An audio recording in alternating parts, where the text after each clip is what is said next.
Puji nama Tuhan. Kebenaran firman Tuhan saya tergerak, terbeban menyampaikan dari Bilangan pasal 14 ayat 1 sampai 10. Saya akan bacakan untuk kita. Dikatakan demikian. Lalu segenap umat itu mengeluarkan suara nyaring, dan bangsa itu menangis pada malam itu. Bersungut-sungutlah semua orang Israel kepada Musa dan Harun, dan segenap umat itu berkata kepada mereka, sekiranya kami mati di tanah Mesir atau di padang gurun ini, mengapakah Tuhan membawa kami ke negeri ini, supaya kami tewas oleh pedang dan istri serta anak-anak kami menjadi tawanan? Bukankah lebih baik kami pulang ke Mesir? Dan mereka berkata seorang kepada yang lain, baiklah kita mengangkat seorang pemimpin, lalu pulang ke Mesir. Lalu sujudlah Musa dan Harun di depan mata seluruh jemaah Israel yang berkumpul di situ.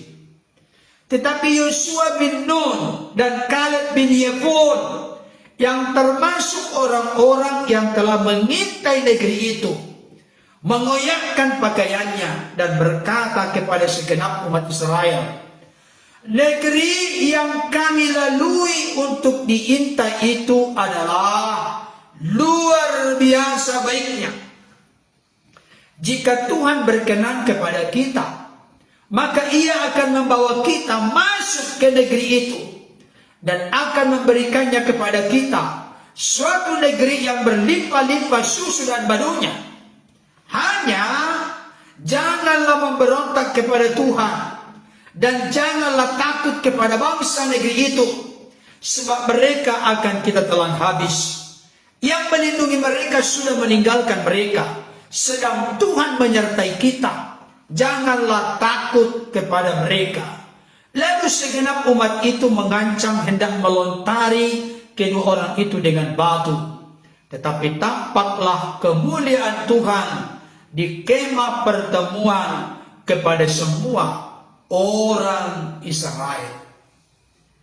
Sejauh itu pembacaan firman Tuhan.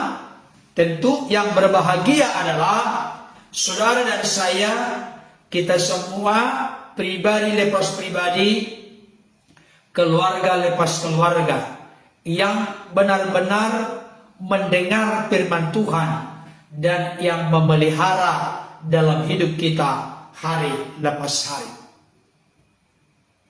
Saudara dikasihi Tuhan, saya mau sampaikan saat ini kepada kita, apa yang dijanjikan Tuhan luar biasa baiknya.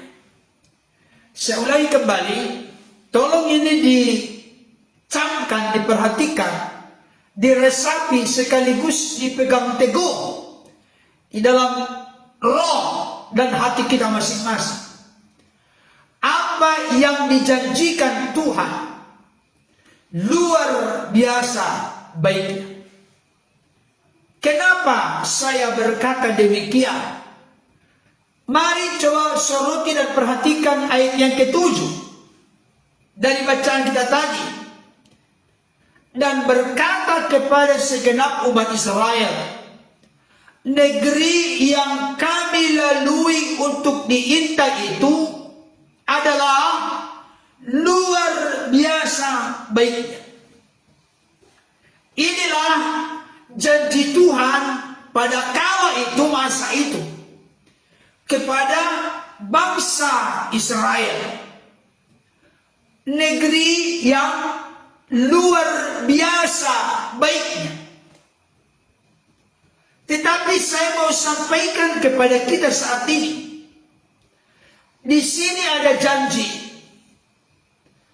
di sini nanti ada penggenapan janji. Tolong diperhatikan, ada janji Tuhan dan ada masa waktu di mana janji itu terrealisasi, menjadi kenyataan, menjadi sebuah realita, terlaksana, terpenuhi penuhi bagi kita.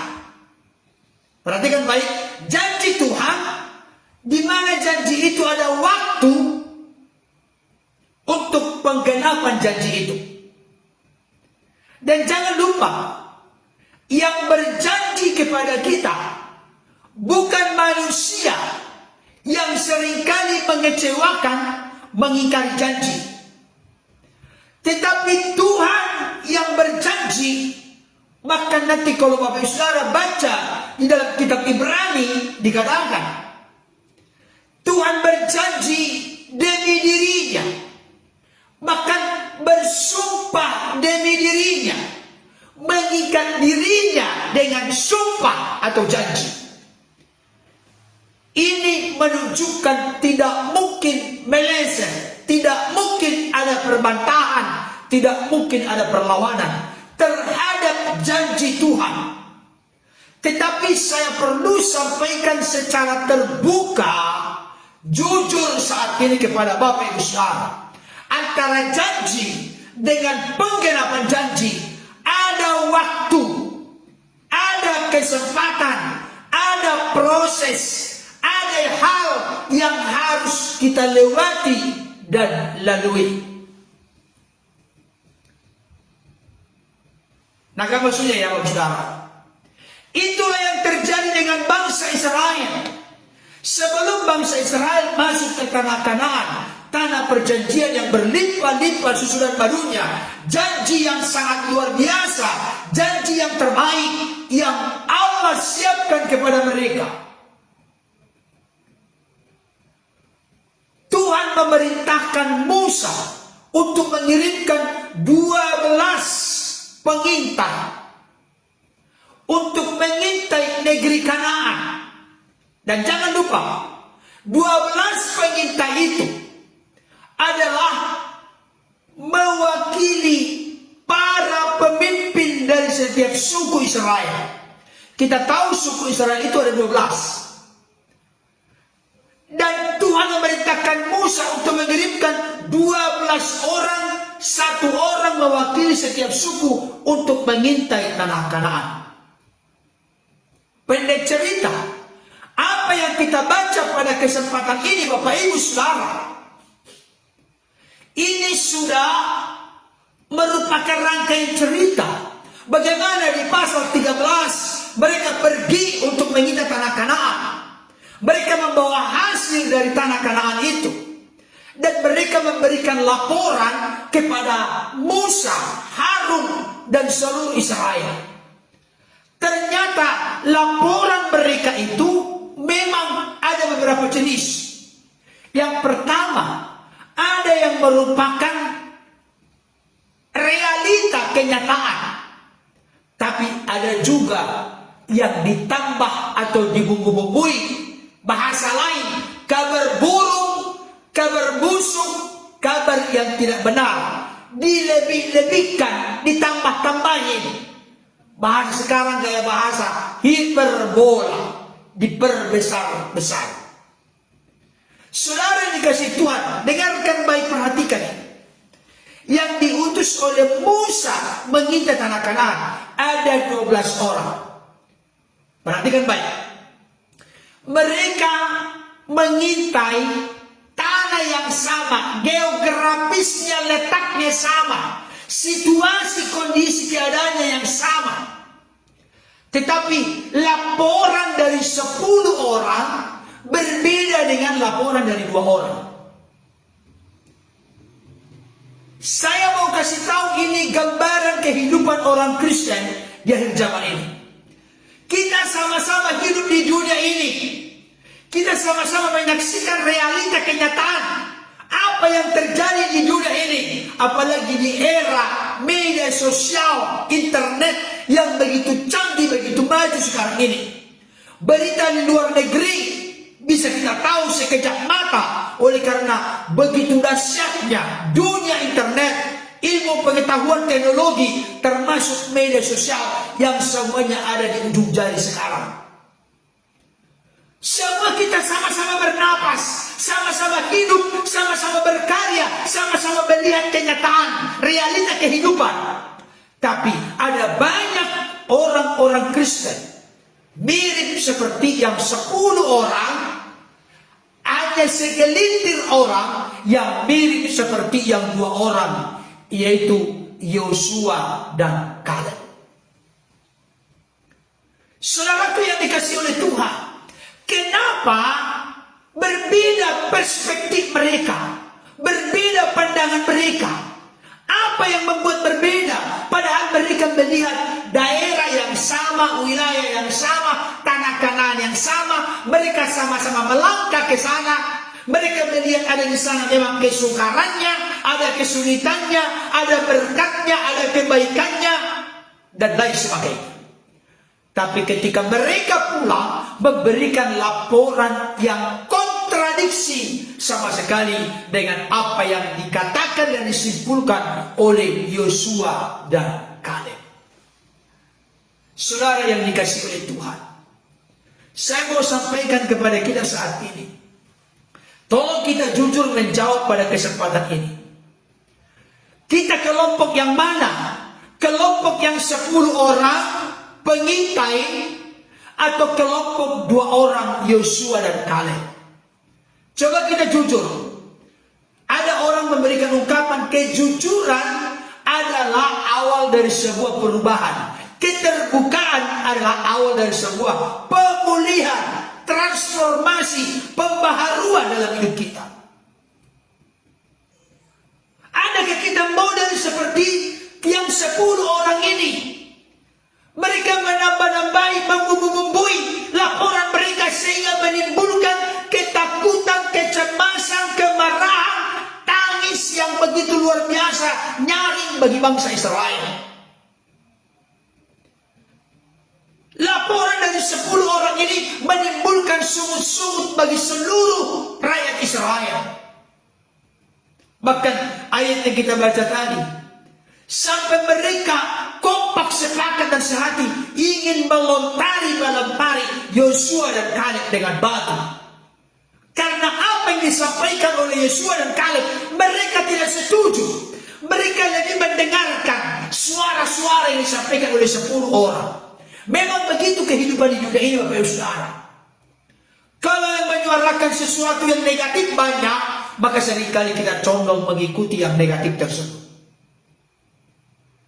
Kita jadi hidup oleh analisa, kita jadi hidup oleh fakta kenyataan yang ada. Saudara yang dikasihi Tuhan, saya ulangi kembali. Yang dilihat, yang diintai, yang diselidiki oleh Yosua dan Kaleb dengan 10 perwakilan dari 10 suku yang lain, sama, tidak ada perbedaan. Tapi Yosua dan Kaleb memberikan respon dan tanggapan yang berbeda. Mereka mencoba menenteramkan hati bangsa yang sudah menangis beraung-raung, yang sudah bersungut-sungut. Mereka sampai bersuara nyaring, protes dan marah kepada Musa dan Harun. Bahkan mereka mau memilih pemimpin untuk memimpin mereka pulang kembali ke negeri Mesir. Dengarkan baik, saudara yang dikasihi Tuhan. Ayat yang kedua, bersungut-sungutlah semua orang Israel kepada Musa dan Harun, dan segenap umat itu berkata kepada mereka, sekiranya kami mati di tanah Mesir atau di padang gurun ini. Perhatikan baik. Kalau orang sudah berpikir negatif, orang sudah pesimis, orang sudah fokus kepada tantangan, kesulitan, kesukaran, masalah, maka orang itu akan berkata, lebih baik saya tidak menjadi orang Kristen. Lebih baik saya tidak menjadi orang percaya kepada Yesus. Lebih baik tinggal dalam hidup yang lama. Kan itu yang disampaikan oleh orang-orang Israel di sini. Lebih baik kita ada di Mesir, mati di Mesir. Lebih baik kita sebagai budak. Bayangkan, mereka tidak menghargai penebusan, penyelamatan, di mana Musa dipakai Tuhan membawa bangsa ini eksodus keluar dari perbudakan penindasan Mesir. Ketika tantangan mereka hadapi mau merebut tanah perjanjian, baru laporan yang disampaikan oleh 10 orang. Mereka berkata, lebih baik kami mati di Mesir Adakah di antara Bapak Ibu Saudara yang menyesal menjadi orang Kristen sekarang ini? Adakah yang menyesal menjadi pengikut Kristus saat ini? Barangkali karena ada tantangan, kesukaran, kesulitan, masalah yang diperhadapkan dalam hidup kita. Kita berkata akhirnya, lebih baik saya menjadi anak dunia, anak setan. Lebih baik saya menjadi serupa dengan dunia. Nggak ada gunanya saya menjadi orang percaya. Oleh karena ada tantangan kehidupan, ada banyak orang yang mengambil pilihan yang seperti itu. Tapi saya berdoa saat ini, Bapak Ibu Saudara, saya mau sampaikan, apapun yang terjadi, seberat sebesar apapun tantangan yang kita hadapi, pegang teguhlah, yakinlah, percayalah, janji Tuhan luar biasa baiknya. Jangan lepaskan janji Tuhan dalam hidupmu. Janji Tuhan itu yang memotivasi, merangsang, mendorong, meneguhkan, menguatkan, memantapkan langkah kita untuk terus semakin berkobar, menyala, bersemangat dalam mencintai, mengasihi Tuhan. Saudara dikasih Tuhan, jangan katakan lebih baik, lebih baik. Yang terbaik seperti Rasul Paulus berkata, apa itu? Semua yang merupakan keuntungan bagiku, kebanggaan bagiku di masa lalu, semuanya itu kuanggap sampah dan rugi oleh karena pengenalan akan Kristus Yesus Tuhanku lebih mulia, lebih baik, lebih istimewa daripada segala sesuatu itu. Saya mau kasih tahu, jangan sia-siakan, jangan anggap remeh, jangan pandang sebelah mata anugerah keselamatan, penebusan, penyelamatan, hidup kekal, diangkat menjadi anak-anak Allah, ahli waris kekal dalam kerajaannya, dibandingkan dengan segala hal di dunia ini. Jangan karena realita kenyataan, masalah yang kita hadapi, pergumulan yang kita hadapi, tantangan yang kita hadapi, membuat kita lari membelakangi Tuhan, menjauh dari Tuhan. Katakan bersama-sama dengan saya, Yesus adalah segalanya dalam hidupku. Yesus segalanya dalam keluarga. Sekalipun ada tantangan, ada kesukaran, ada hambatan, ada kesulitan, ada rintangan yang kuhadapi, aku mau melewatinya, berjalan bersama dengan Tuhan. Karena aku dicipta bukan umat yang kalah, bukan yang balik kanan, tapi aku dicipta untuk menjadi umat pemenang di dalam Tuhan.